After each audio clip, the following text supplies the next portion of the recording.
Gisteravond hadden wij in Langs de Leeuw een speciale uitzending over de Syrische vluchtelingen die massaal in Jordanië worden opgevangen in een van de grootste vluchtelingenkampen, Zaatari, 50 kilometer van de grens van Syrië. Op dit moment zijn er zo'n 160.000 vluchtelingen. We hebben gisteravond een speciale programma gemaakt en ik ben naar Jordanië geweest vorige week op verzoek van de hulporganisatie. En we dachten, we laten u ook in Vlaanderen iets zien van deze problematiek. Met name is er enorm veel behoefte aan water. En ik laat u nu een stukje film zien dat we op bezoek gingen bij het kamp. En dat we de mensen die net aankomen, die net gevlucht zijn, de grens over zijn gekomen in Jordanië, worden dan opgevangen, worden in een busje gezet, worden dan naar het kamp gebracht. En dan moeten ze dan eigenlijk wachten op dat wat gaat gebeuren. Dan worden ze ingeschreven, krijgen ze een tent toegewezen, een klein voedselpakketje. En dan moeten ze meestal zo'n 2 dagen wachten in een heel klein terreintje op een tent of op een container, een soort caravan. U gaat kijken naar een stukje waar wil ik daar naar binnen gaan. Of ik word geroepen door 2 jongetjes en die vragen aan mij of ik een soort thermoskan over het hek wil gooien. Want dan willen ze die hebben. En dan begint het avontuur.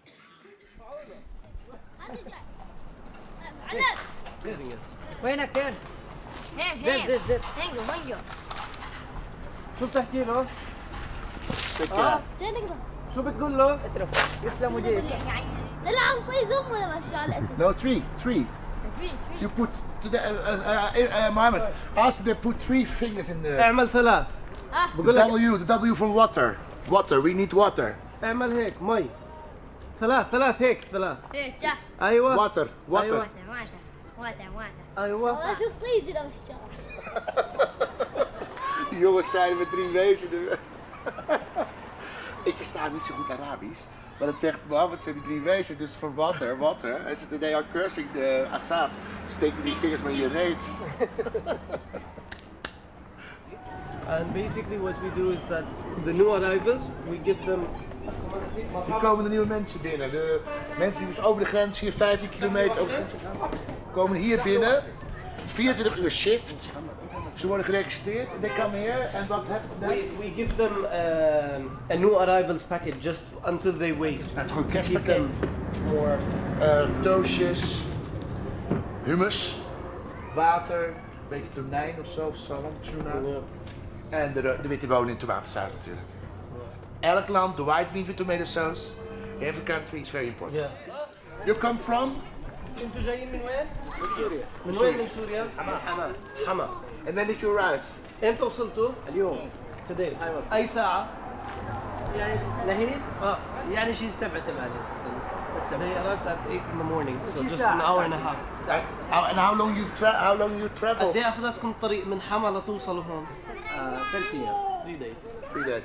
And this very young child, eh? وعندك طفل صغير. معهم طفل صغير. 2. Oh. عندنا 4 اطفال. They have four small kids. Oh. هذا مولود What's his name? What's his He's name? 10 days. 10 days. What's his name? Amar. They burned their house. This is why they had to leave areas. So these وعندنا وعالم.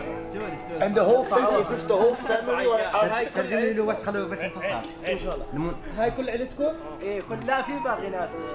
There's some family left. هذا قطعنا تحت الرصاص والباقي. And their house were not burned.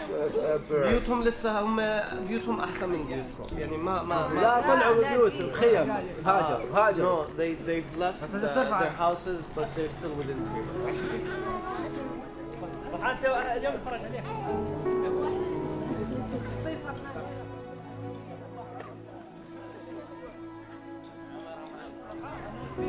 Dan denk je, ja, je huis zijn verbrand, je moet wel iets. En dan ga je gewoon naar een kamp waar je niet uit kunt. Je kunt er ook niet uit. Je mag hier niks, je mag hier leven.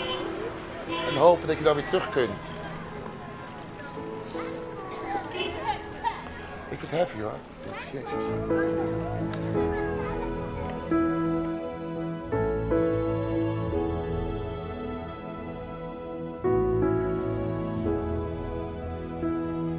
Op dit moment is er een schrijnend tekort aan water. Ze hebben heel erg water nodig, de vluchtelingen die in het kamp zitten in Jordanië. U kunt nog steeds geld overmaken op rekeningnummer 1212. Doet dit alsjeblieft, ze hebben het heel erg hard nodig.